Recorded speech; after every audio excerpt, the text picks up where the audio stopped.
We choose to go to the moon in this decade and do the other things, not because they are easy, but because they are hard. Hi, this is Steven from Just Got Played, and today we are looking at Moon, which is the third in a trilogy of games from Sinister Fish. So you can see they made Villagers, which was the earliest in the timeline, and then Streets, which is a more modern game, and now we have Moon set in the future, and they're all in this weird box. You can see that I don't actually have Streets because I backed that one on crowdfunding and really liked it. Was disappointed by Streets, and so now I have the retail edition of Moon instead of the crowdfunded fancy deluxe whatever edition. So let's open it up and see what it looks like. Although here you go, there's no real back to the box, so they put stuff on the bottom, and you can see it's a pick and pass tableau building game. So engine building and drafting, and 1 to 5 players. Okay, let's get this open and have a look. It's funny they say pick and pass instead of drafting. Wonder if their target market doesn't know what drafting is. All right.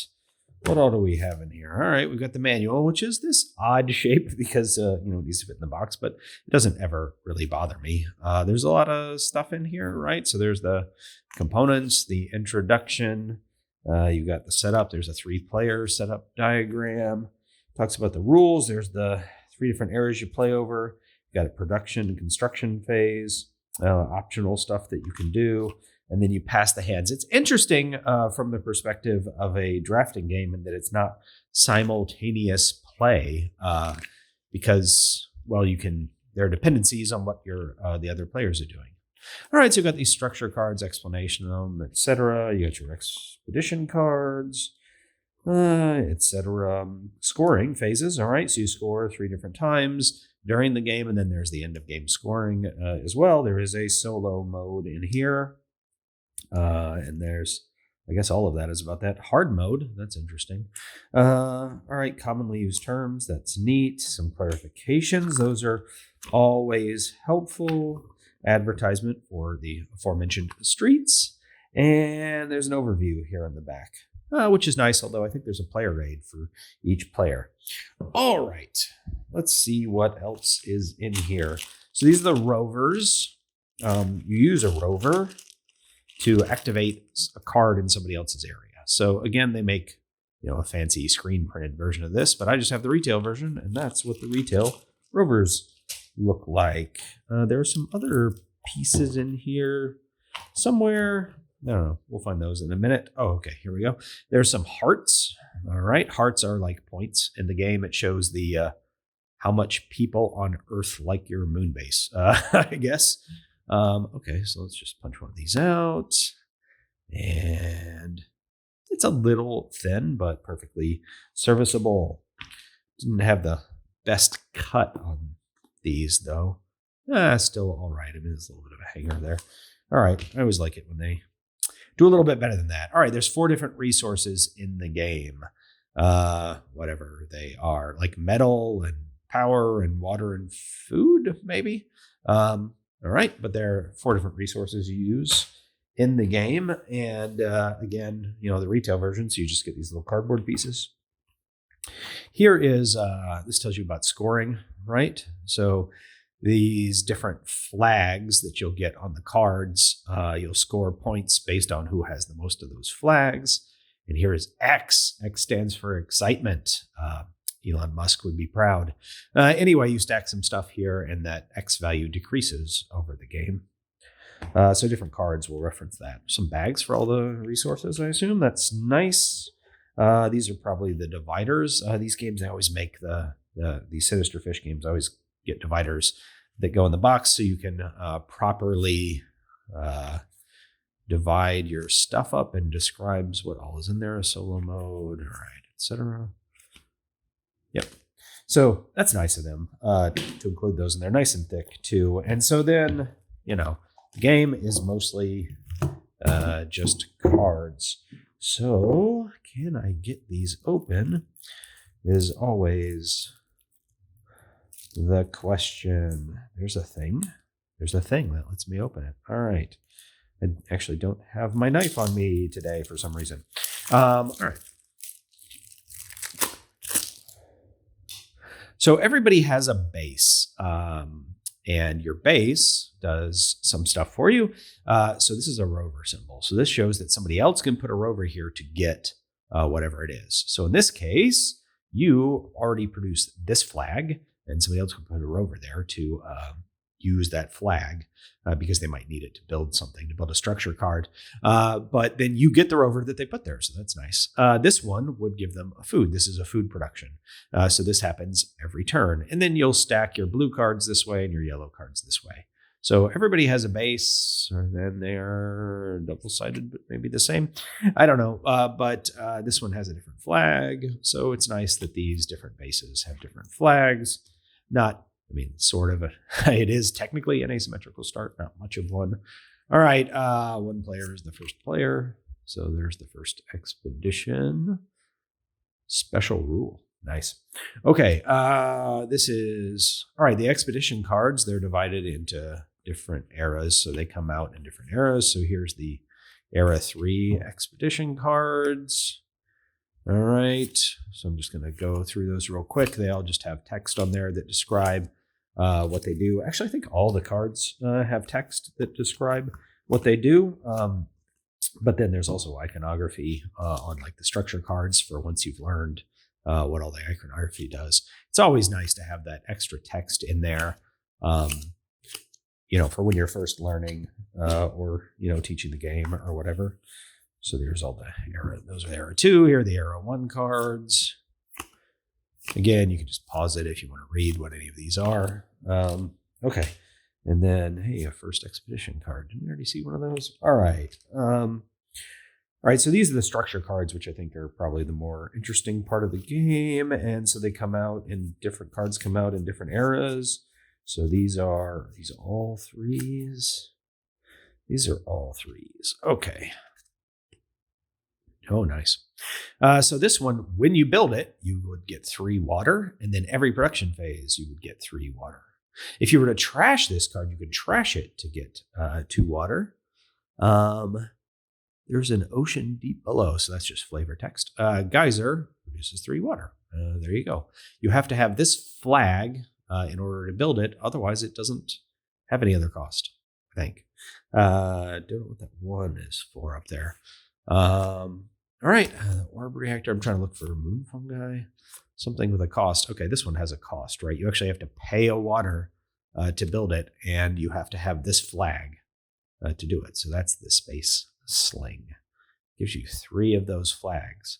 So again, these flags matter for scoring, right? Because at some point, whoever has the most of those flags is going to get whatever points are here. And by at some point, I mean at end of Era 1, end of Era 2, end of Era 3. Although this is only an Era 3 card. So you would only ever get that in the 3rd era. All right, so I'm just going to zip through some of these pretty quick. So you can see just thematically what some of these are. Oh, that's kind of expensive to build, huh? Yeah, but these are gray cards. Okay, so gray cards are end of game scoring or some ongoing ability, I think, also.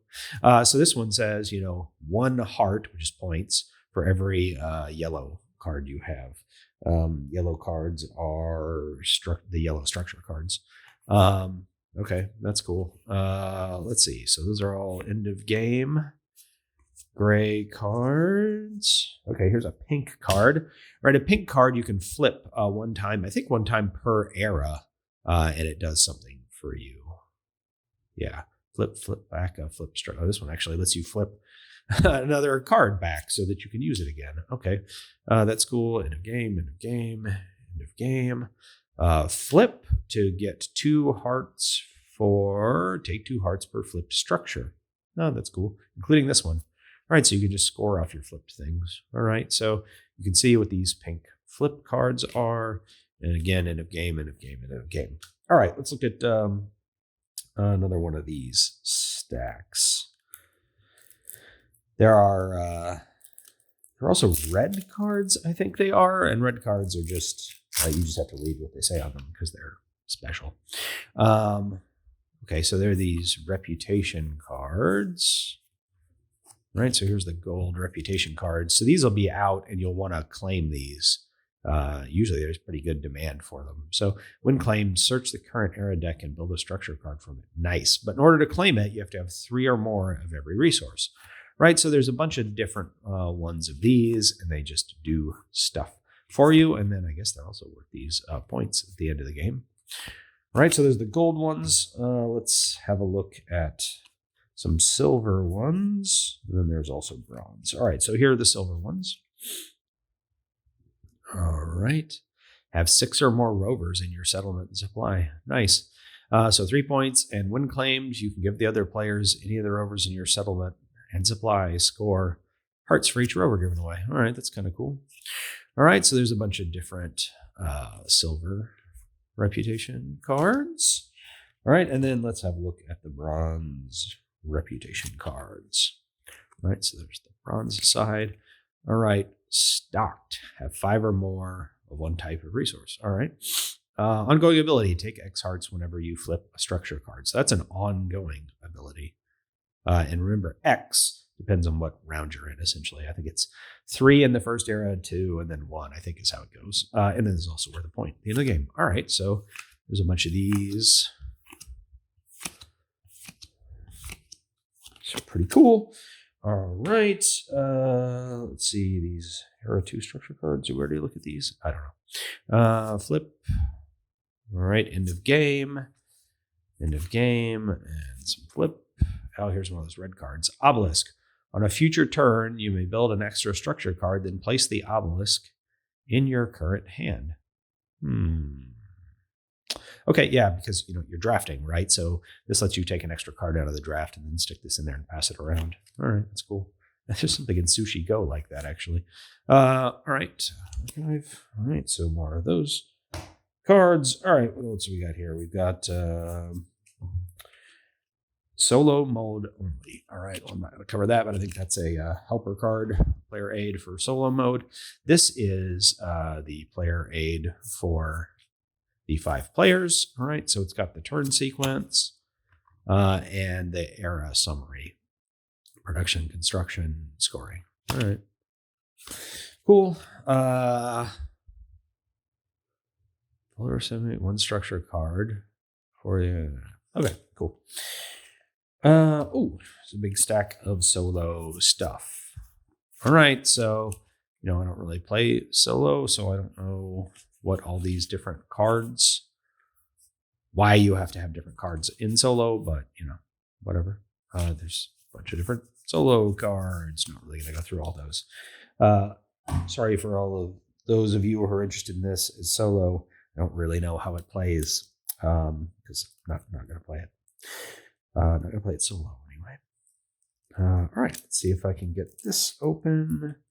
And the plastic thing broke. Okay, there we go. Look at that. How convenient. All right, we got a bunch more Era 2 cards. Structure cards for Era 2.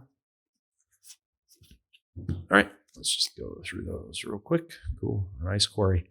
All right, so these are blues. So let's stack up on your left side there. Production. These are the yellows. They'll stack up on the right side of your base, and they just give you flags. All right. And then there's a bunch of pink cards, all right, which you can flip. All right. Flip, flip, flip. Another blue, flip.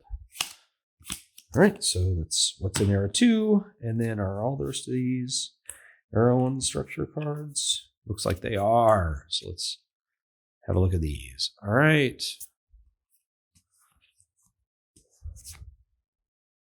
Produces 1 bio. Okay. Yep. Obviously, the Era 1 cards aren't going to be super powerful or very hard to build. I mean, like, this just requires food, potato vats. Nice. All right.